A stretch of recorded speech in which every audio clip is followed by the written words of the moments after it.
पिछले लेक्चर में first law of thermodynamics सीखा था।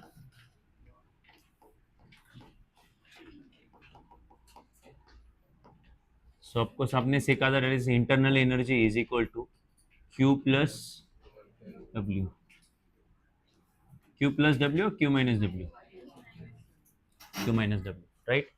सो बेसिकली क्यू इतना हीट था जो आपने उसको प्रोवाइड किया था गैस को, डब्ल्यू इतना क्या था, वर्क डन, एंड देन अगर आपने heat supplied minus work done किया तो आपको क्या मिलेगा, चेंज इन इंटरनल एनर्जी।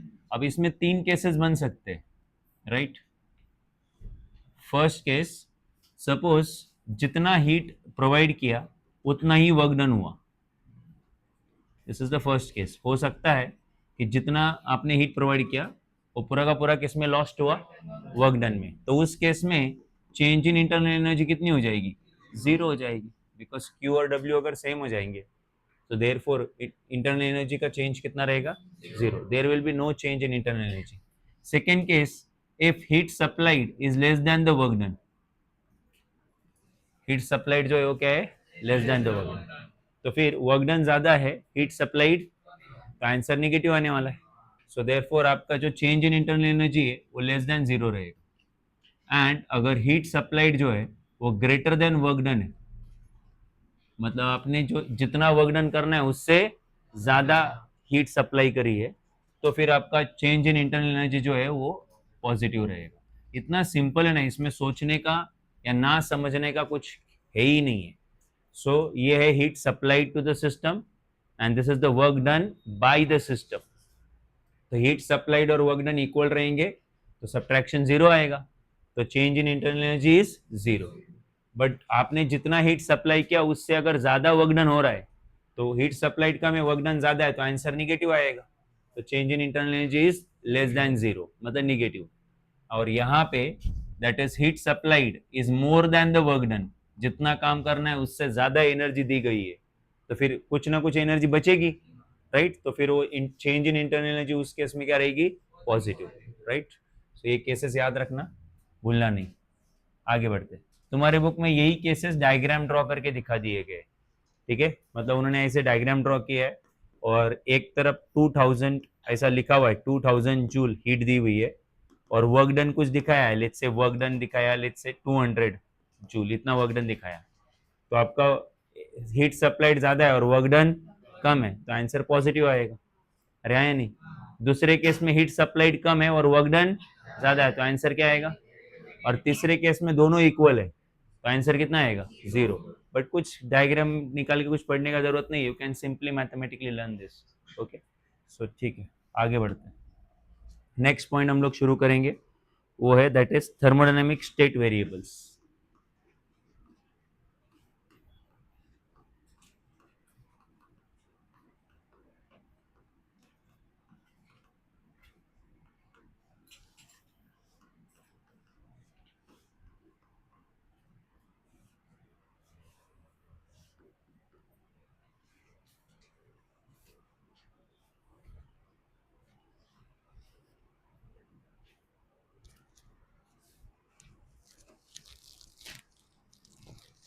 ठीक है, उसमें हमारा पहला पॉइंट रहेगा that is property of system,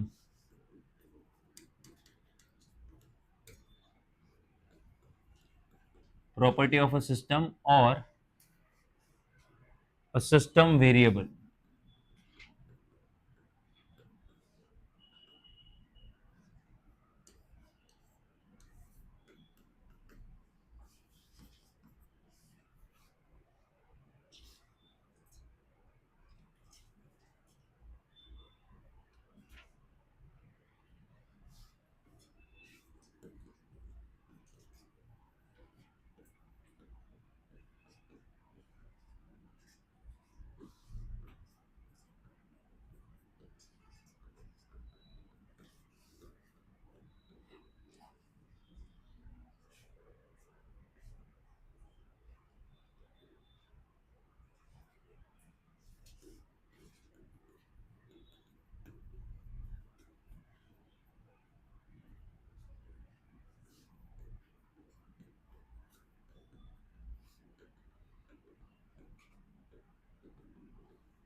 क्या लिखा हुआ है देखो, प्रॉपर्टी ऑफ सिस्टम और कैरेक्टरिस्टिक ऑफ सिस्टम। सिस्टम की कोई कैरेक्टरिस्टिक है जो क्या होनी चाहिए, मेजरेबल होनी चाहिए। जब सिस्टम किस में हो, इक्विलिब्रियम में हो। अब तुम बोलोगे इक्विलिब्रियम का मतलब क्या है, तो इक्विलिब्रियम का मतलब आप सीखोगे एक्चुअली, बट आपको वैसे भी आपको पता है कि जब इक्विलिब्रियम अचीव होता है तो जो पिस्टन है, राइट, पिस्टन ना आगे मूव होता है ना पीछे मूव होता है, तो उस वो जो सिनारियो है उसको हम लोग क्या बोलेंगे, इक्विलिब्रियम। वैसे इक्विलिब्रियम के टाइप्स होते हैं, mechanical equilibrium, chemical equilibrium, thermodynamic equilibrium, तो वो तो आप सीखोगे ही, ठीक है। बट फिर भी अगर मैं तुमको एक सिंपल आइडिया दे दूं,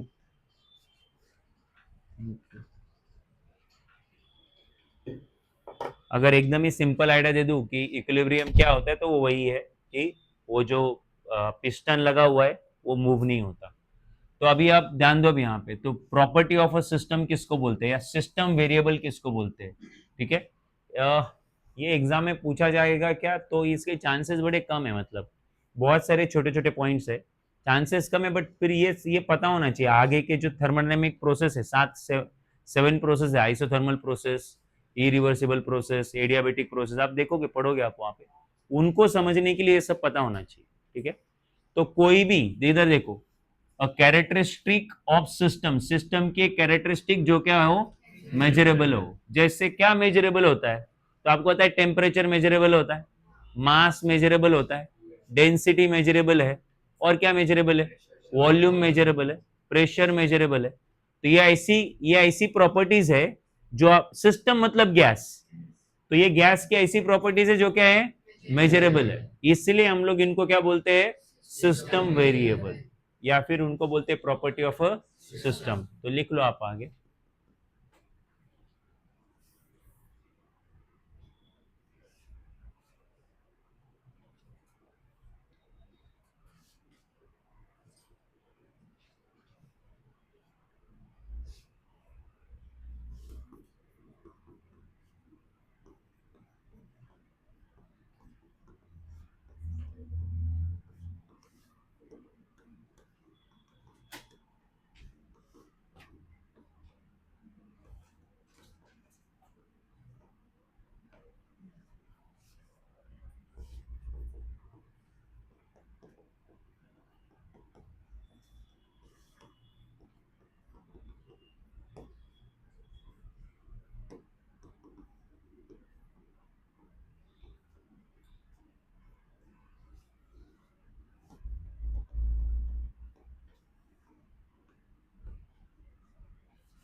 आगे चल के ना इन्हीं को आप लोग थर्मोडायनेमिक सिस्टम वेरिएबल बोलने वाले हो।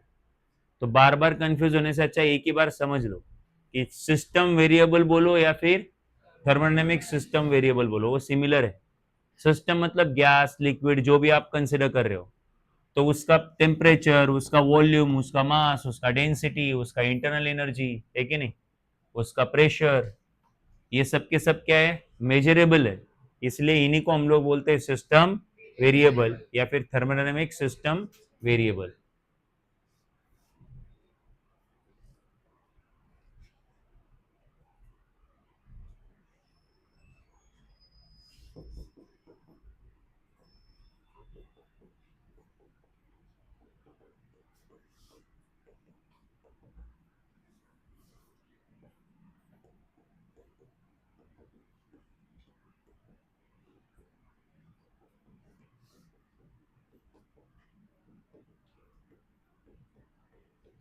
ठीक है, इनको ही हम लोग और क्या बोलते हैं देखो, मैक्रोस्कोपिक प्रॉपर्टीज।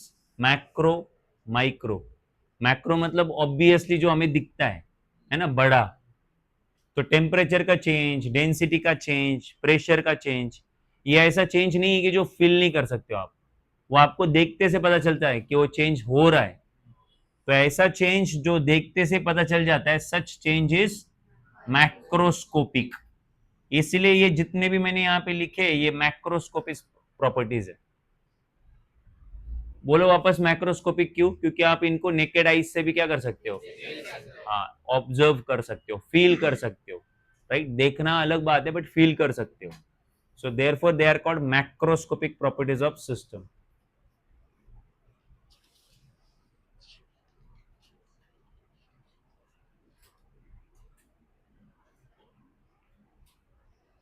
हो गया? आगे अब ये जो थर्मोडायनेमिक स्टेट वेरिएबल्स है, इसमें थोड़ा और आगे चल के दो और टाइप आ जाते हैं। एक है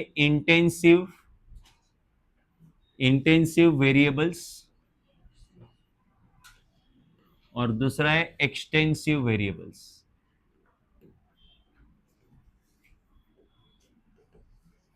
इंटेंसिव एंड एक्सटेंसिव, ध्यान देना अभी यहाँ पे। सो इंटेंसिव वेरिएबल्स क्या होते हैं?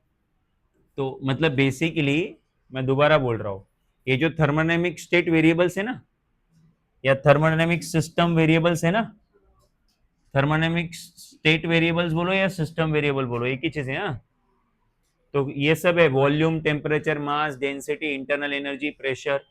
इनको ही हम लोग दो पार्ट में डिवाइड करते हैं, ठीक है? वो दो पार्ट है, दैट इज इंटेंसिव वेरिएबल्स और एक्सटेंसिव वेरिएबल्स। मतलब हमने उनके दो ग्रुप बना दिए। क्या होते हैं इंटेंसिव वेरिएबल? समझ जाओगे, तुरंत नहीं पता चलेगा। इंटेंसिव वेरिएबल्स वो होते हैं विच डू नॉट, या फिर एक मिनट मुझे पूरा स्टेटमेंट लिखने ही दो। Intensive variables are not dependent on size of system. तो इंटेंसिव वेरिएबल ऐसे होते हैं जो सिस्टम के साइज पे डिपेंड करते नहीं है। मतलब सिस्टम का साइज चेंज भी हुआ तो वेरिएबल वैसे ही रहेंगे, मतलब जो उनकी वैल्यू है वो क्या नहीं होगी, चेंज नहीं होगी। बट जो एक्सटेंसिव वेरिएबल है, ठीक है, extensive variables are dependent upon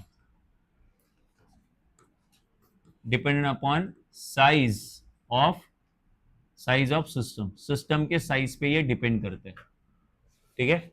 अब तुम बोलोगे फिर ऐसे कौन से वेरिएबल्स है जो साइज पे डिपेंड करते हैं और साइज पे डिपेंड नहीं करते? तो तुम खुद ही सोच सकते हो।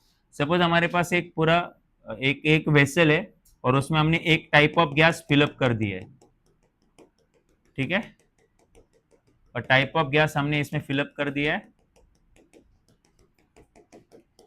अच्छा, अब इसके अंदर जो गैस की मास है, कुछ भी एज्यूम कर लो, सपोज इसमें गैस की मास जो है let's say 1 kg, mass of gas is 1 kg। अब एक काम करना, आप इस वेसल के दो टुकड़े कर देना, ठीक है? तो अगर इस वेसल के दो इक्वल टुकड़े कर दोगे तो ये हुआ एक, सपोज इसका वॉल्यूम V है,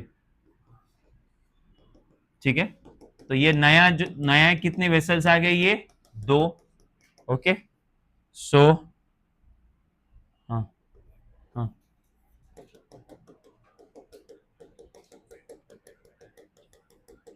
ना ना ना, हाँ,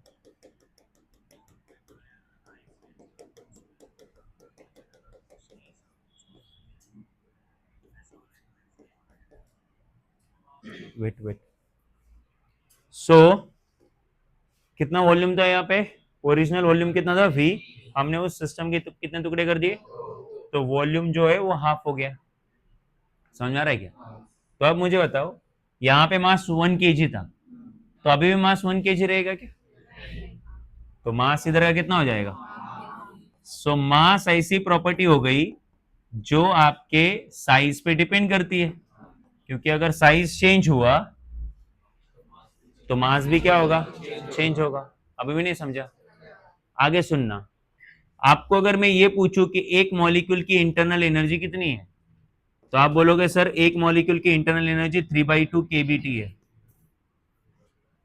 3/2 एग्रीड? तो अब ध्यान देना मैं क्या बोल रहा हूं। सो अभी आपने इसको हाफ कर दिया, तो हर एक मॉलिक्यूल की एनर्जी हाफ हो गई क्या? हाँ बोल रहा था वो, एक दो लोग बोल रहे थे हाफ, बोला ना। अरे क्यों नहीं होगी half? Molecule of one energy 3/2 KBT है, और मैंने सिस्टम के कितने टुकड़े कर दिए? दो इक्वल हाफ पार्ट कर दिए, तो ये एनर्जी हाफ होगी या मॉलिक्यूल की एनर्जी उतनी रहेगी? कुछ लोग फीलिंग के ऊपर आंसर दे रहे हैं, इतना डम कैसा हो सकता है कोई? मतलब हमेशा का है, हर दिन का है, बिना सोचे समझे बैल जैसा बिहेव करना। आप देख सकते हो एनर्जी टेम्परेचर की प्रॉपर्टी है। तो आपने अगर आपने नंबर ऑफ मॉलिक्यूल्स आधे किए, उनका टेम्परेचर ज्यादा है कम चेंज किया है क्या? टेम्परेचर चेंज हुआ है क्या?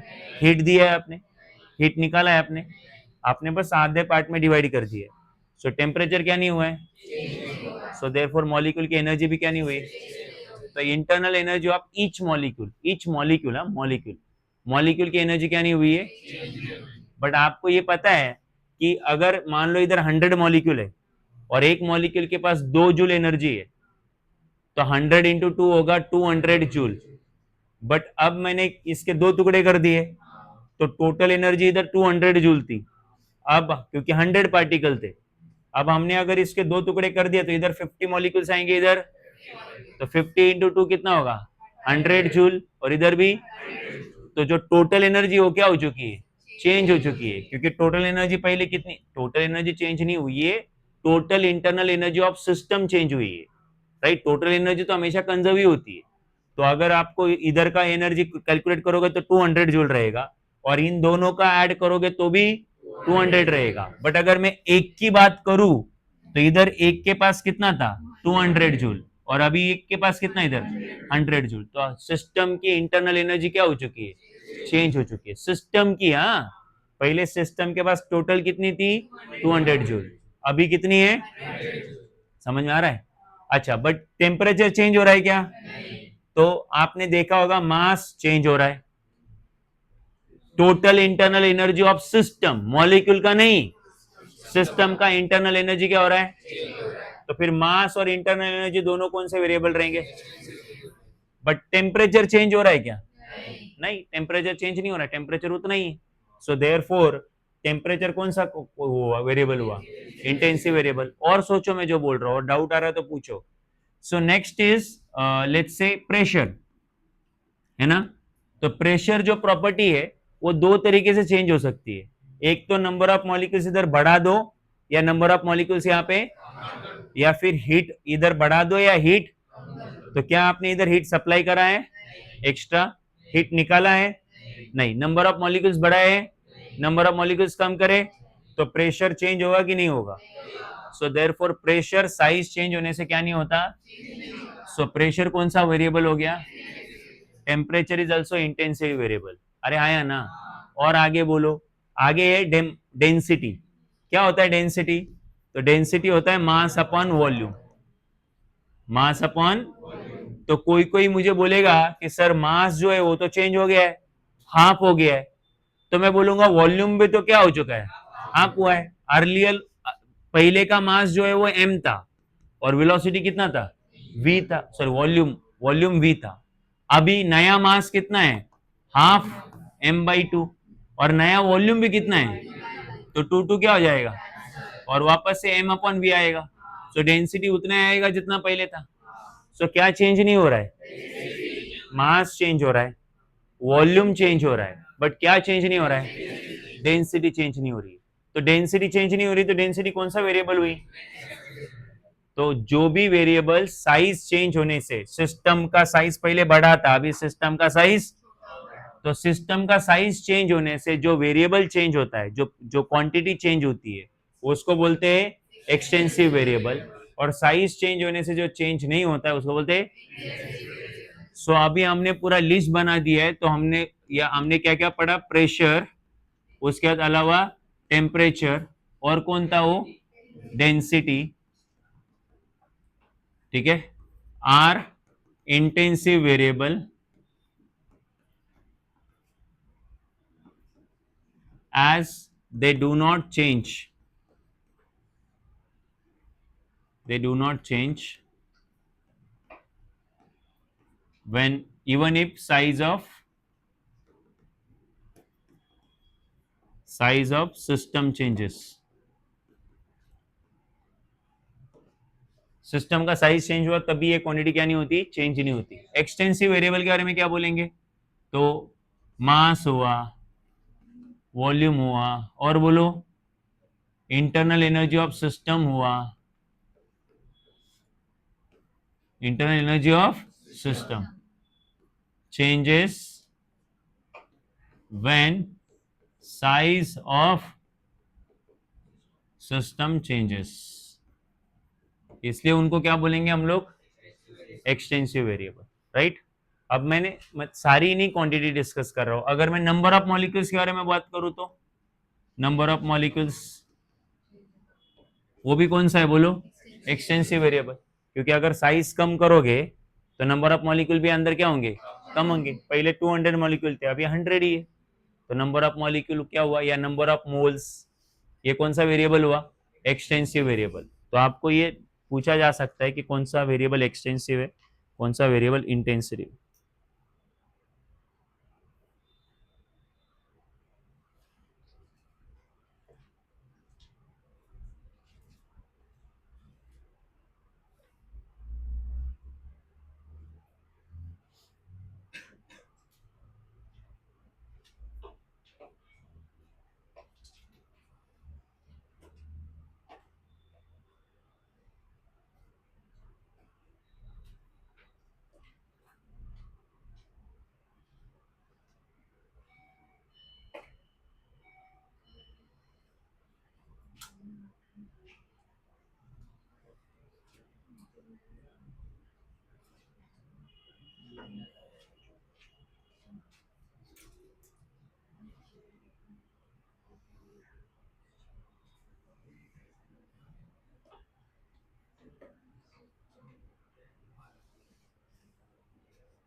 हो गया. तो आपको एक्सटेंसिव वेरिएबल, इंटेंसिव वेरिएबल अगर सेपरेट मतलब उनके ऊपर नोट्स पूछा या डिफरेंस लिखने बोला तो आपको क्लियर है, ये कर पाओगे. और भी वेरिएबल्स है जो मैं डिस्कशन नहीं कर रहा हूँ. ठीक है. अगर डिस्कशन में आए तो तुम डिसाइड करो कि साइज चेंज होने से अगर वो चेंज हुए तो वो क्या होंगे, और जो चेंज नहीं होंगे वो, बस याद रखना. आगे बढ़ते हैं. नेक्स्ट पॉइंट सीखेंगे, दैट इज थर्मोडायनेमिक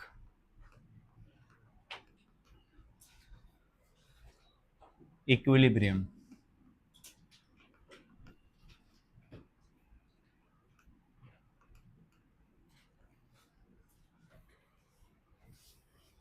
ठीक है.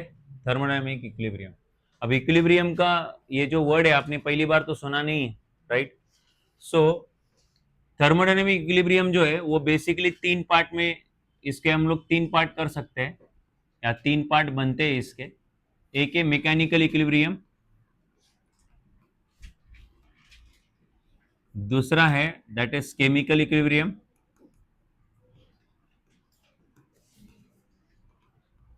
और तीसरा है थर्मल इक्विलिब्रियम.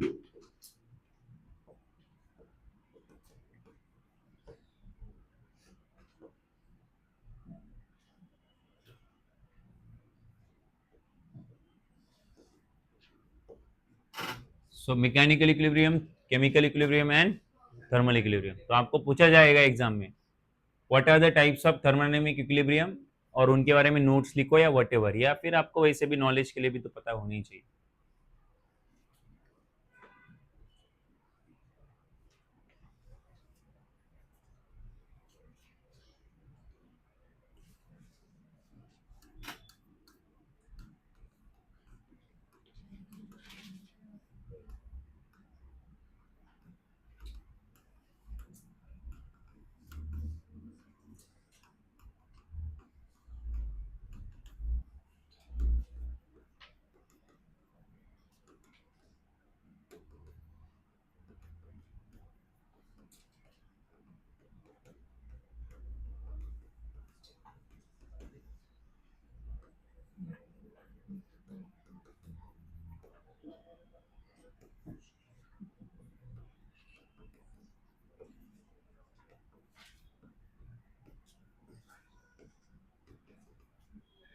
चलो ठीक है.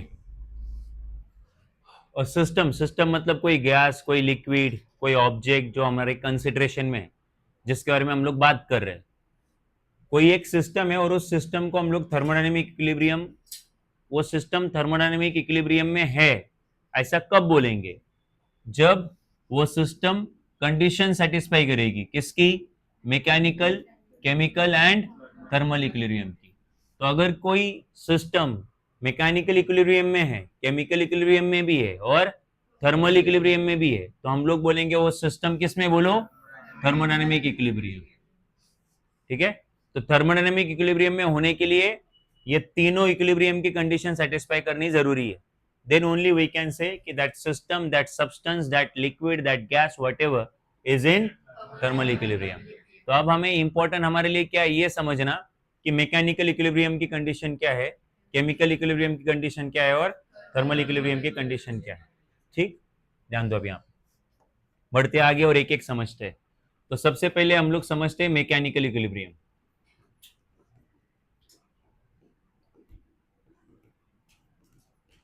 ठीक है, अब ध्यान दो। अब यहाँ पे तो सपोज हमारे पास एक कोई, लेट्स से हमारे पास एक बलून है और उस बलून में हमने, कॉन्सेंट्रेट करना, मैं क्या बोल रहा हूँ, इसमें हमने गैस फिलअप किया है।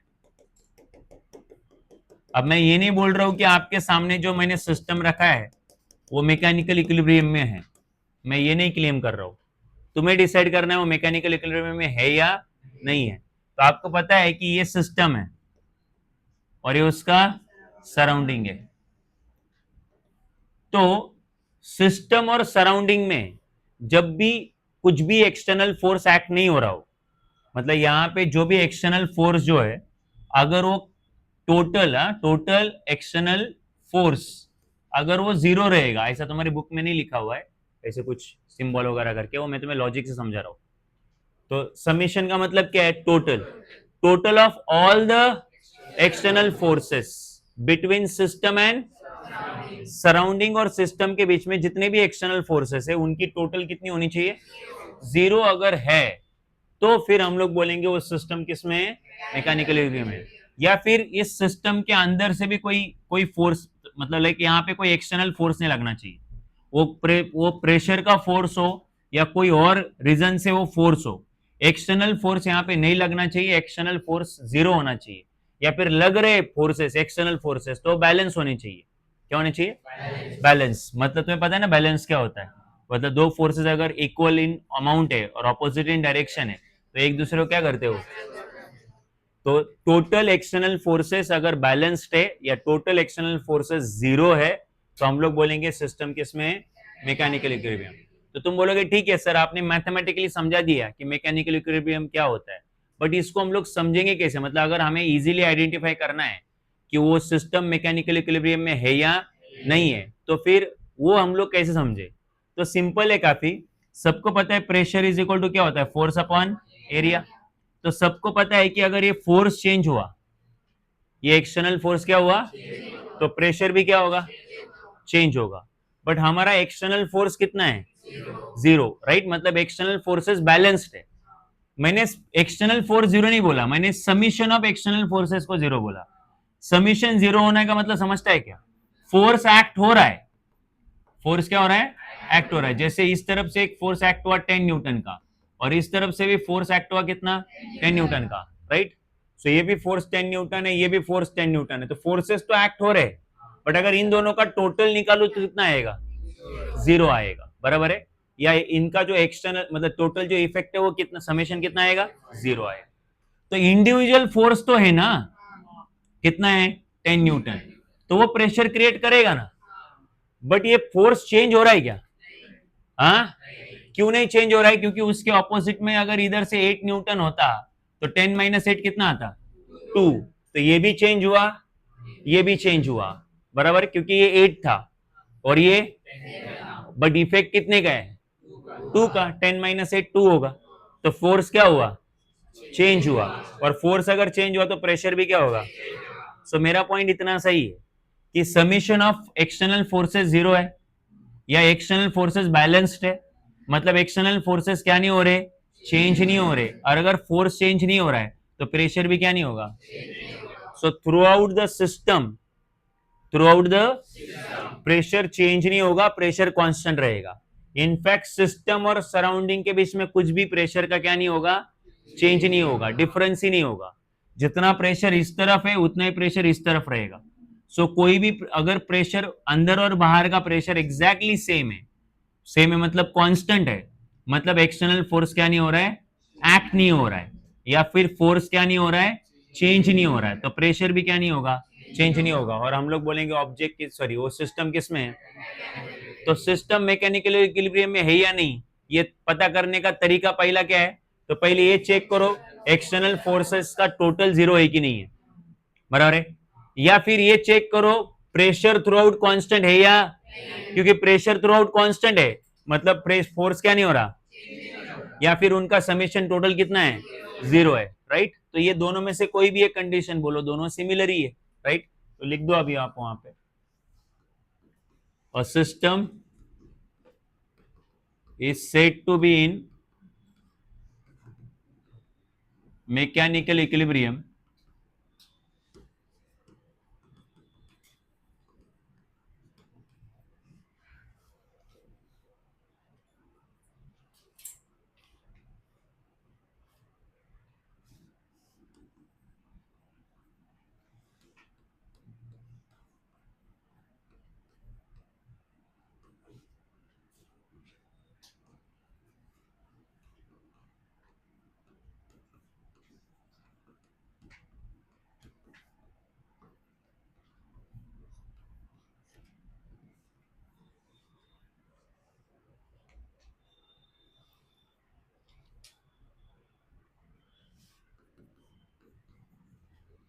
क्या प्रेजेंट नहीं बोलो, अनबैलेंस फोर्सेस है ही नहीं, मतलब सारे के सारे फोर्सेस कैसे बैलेंस्ड है, और बैलेंस है मतलब सबका समीशन कितना आएगा, वही तो समझाने की कोशिश कर रहा था मैं।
देखो सेकंड कंडीशन रीड करो, देखो कुछ डाउट है तो।